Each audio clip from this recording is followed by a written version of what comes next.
Welcome to MR study partner. इस वीडियो में आपको अध्याय 3 पढ़ाया जाएगा 11वीं कक्षा का चुनाव और प्रतिनिधित्व।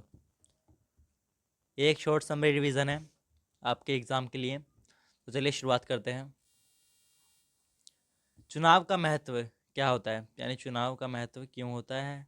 देखिए, लोकतंत्र में चुनाव एक प्रमुख प्रक्रिया है क्योंकि इसके द्वारा क्या होता है, हमारे बहुमत हम उसको देते हैं, मंत्री को देते हैं और उसको क्या करते हैं, मनोनीत करते हैं। ठीक है,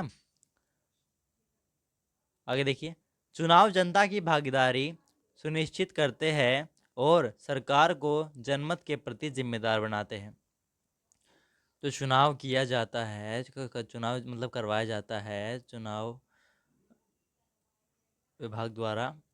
तो वो क्या करता है, हमारी जो भागीदारी होता है वो क्या सुनिश्चित करते हैं और सरकार को जनमत के प्रति जिम्मेदार बनाते हैं। यानी सरकार क्या है, हमारे प्रति जवाबदेह है। ठीक है, वो जो भी कार्य करेगी हमारी भलाई के लिए करेगी। आगे देखिए, चुनाव प्रणाली। चुनाव प्रणाली क्या होती है। भारत में चुनाव प्रणाली मुख्य रूप से प्रतिनिधि प्रणाली पर आधारित है। यानी जिसके प्रतिनिधि क्या होता है, जिनको हम चुनते हैं, जिनको हम वोट देकर चुनते हैं, उसे क्या कहते हैं, प्रतिनिधि कहते हैं।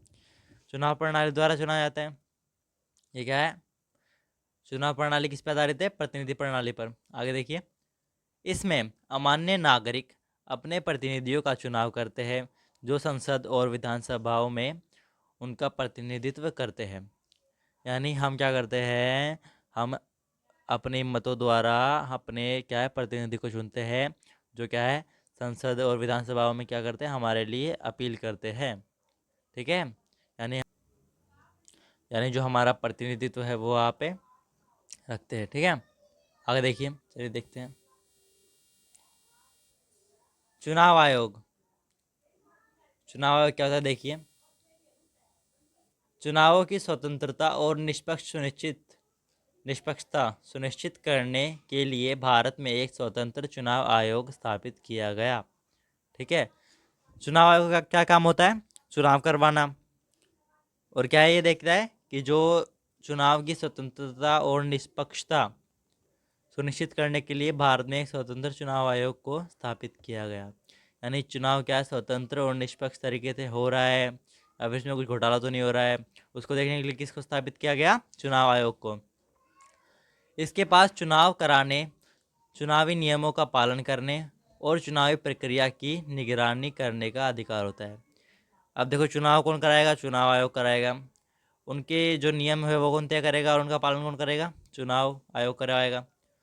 और चुनाव प्रक्रिया है उसको अंजाम कौन देगा, चुनाव आयोग द्वारा ही दिया जाएगा। इसके पास ये सारे अधिकार होते हैं कि भाई इसी को चुनाव की देखरेख करनी है, इसको देखना है कि प्रतिनिधित्व सही तरीके से चुनाव लड़ रहा है नहीं लड़ रहा है, बहुमत सही तरीके से हो रहा है या नहीं हो रहा है, कुछ गलत काम तो नहीं हो रहा है प्रति चुनाव के दौरान। आगे देखिए, चुनाव प्रक्रिया। अब देखिए, चुनाव प्रक्रिया क्या होती है। चुनाव प्रक्रिया में उम्मीदवारों का नामांकन, चुनाव प्रचार, मतदान और परिणाम की घोषणा शामिल होती है। चुनाव प्रक्रिया में क्या होता है, नामांकन किया जाता है। यानी टिकट मिलता है ना, जैसे चुनाव लड़ने का, उसे नामांकन किया जाता है। ठीक है, चुनाव प्रचार यानी जो उम्मीदवार होता है उसे क्या है, चुनाव अपने जैसे पोस्टर लगा दिए, पैम्पलेट्स लगा दिए। ठीक है, ऐसे से क्या है, अपने चुनाव का प्रचार कर सकता है, अपनी पार्टी का प्रचार कर सकता है। ठीक है, मतदान और परिणाम की घोषणा शामिल होती है। चुनाव प्रक्रिया में क्या है, मतदान हो गया यानी बहुमत हो गया, हमारे वोट हो गए, तो क्या परिणाम है, रिजल्ट हो गया, इसकी क्या घोषणा शामिल की जाती है, किसमें, चुनाव प्रक्रिया में। आगे देखिए, विभिन्न प्रकार के चुनाव जैसे लोकसभा चुनाव, विधानसभा चुनाव, पंचायत चुनाव आदि होते हैं। इन सब में सम्मिलित कौन कौन से चुनाव होते हैं, लोकसभा चुनाव भी सम्मिलित होते हैं चुनाव प्रक्रिया में, विधानसभा के चुनाव भी होते हैं, और जो पंचायत यानी जो हमारे गांव की जो पंचायत, ग्राम पंचायत वगैरह हो गई ये सब, तो इसके चुनाव भी इसमें सम्मिलित होते हैं। आगे देखिए, निष्पक्षता और पारदर्शिता। एक चुनाव प्रक्रिया में निष्पक्षता सुनिश्चित करने के लिए कई उपाय किए जाते हैं, जैसे कि electronic voting machine, EVM.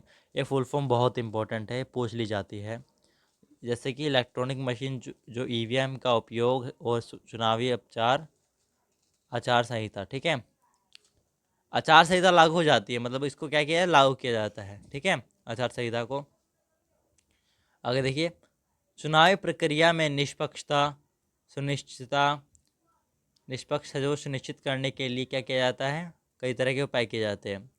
EVM electronic voting machine है, क्या आजकल तो क्या है, इलेक्ट्रॉनिक वोटिंग मशीन आ गई है, उसमें से क्या है, बटन दबाया, इलेक्ट्रिकल तरीके से क्या है, वोटिंग डल गई, ठीक है। और क्या है, चुनावी आचार संहिता भी लागू की जाती है। आगे देखिए, चुनाव में भागीदारी। मतदान में नागरिकों की भागीदारी लोकतंत्र की मजबूती के लिए आवश्यक है। यानी अगर मतदान में हम लोग भागीदारी करेंगे तो क्या है, कार्य भी अच्छी तरीके से होगा, ठीक है। और हमारी जो भागीदारी है वो बहुत ही महत्वपूर्ण है, क्योंकि क्या है, उससे चुनाव की जो नींव है वो बहुत मजबूत हो जाती है, ठीक है। कम मतदान प्रतिशत लोकतंत्र की सेहत के लिए हानिकारक हो सकता है। अब कम मतदान होगा, यानी जैसे कुछ लोग होते वोट देते नहीं हैं, ठीक है। वैसे ज़्यादा मात्रा में अगर लोग वोट नहीं देंगे तो क्या है, लोकतंत्र की सेहत के लिए बहुत ही हानिकारक होगा, ठीक है। आगे देखिए, समस्या और चुनौतियाँ। यानी भाई जो जब चुनाव होते हैं तो चुनाव के सामने क्या समस्या होती है और क्या चुनौतियाँ होती है, उनको कैसे हैंडल किया जाता है, ठीक है। देखिए, चुनाव में धन, जाति, धर्म और क्षेत्रीयता का प्रभाव पड़ता है। चुनाव में कभी कभी ऐसा भी होता है कि भाई धर्म और जाति के नाम पर क्या दंगे फसाद हो जाते हैं, कोई पार्टी आपस में लड़वा देती है लोगों को, एक तरीके से तो यही होता है।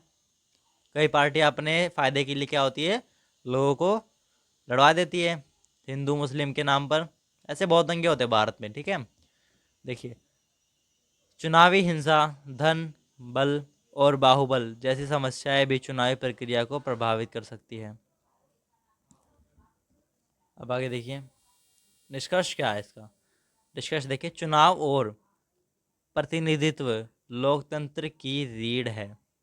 चुनाव और प्रतिनिधित्व क्या है, लोकतंत्र की रीढ़ है। जैसे एक मनुष्य के उठने और बैठने के लिए उसकी कौन सहारा होती है, रीढ़ की हड्डी सहारे होती है। वैसे ही जो लोकतंत्र की रीढ़ कौन है, चुनाव है और प्रतिनिधित्व है।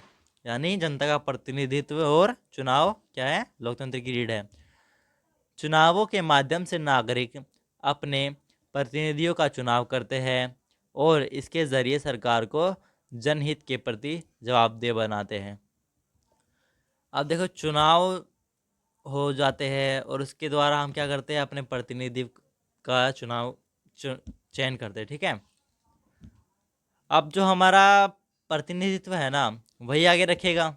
अब हम एक एक करके तो जाएंगे नहीं अपनी समस्याएं लेके, तो क्या है, हमारी जो समस्याएं होती है हम अपने प्रतिनिधि को बताते हैं, और जो हमारा वो क्या है, आगे हमारा प्रतिनिधित्व रखता है, हमारी समस्याएं रखता है, फिर इन समस्याओं को हल किया जाता है, ठीक है। तो जो सरकार बनती है, जिसको हम वोट देकर बनाते हैं, वो हमारे प्रति जवाबदेह होती है, ठीक है, जनता के प्रति जनहित में जवाबदेह होती है। आई होप आपको समझ में आ गया होगा ये, ठीक है। Thank you for watching. Like, share and subscribe my channel for more videos.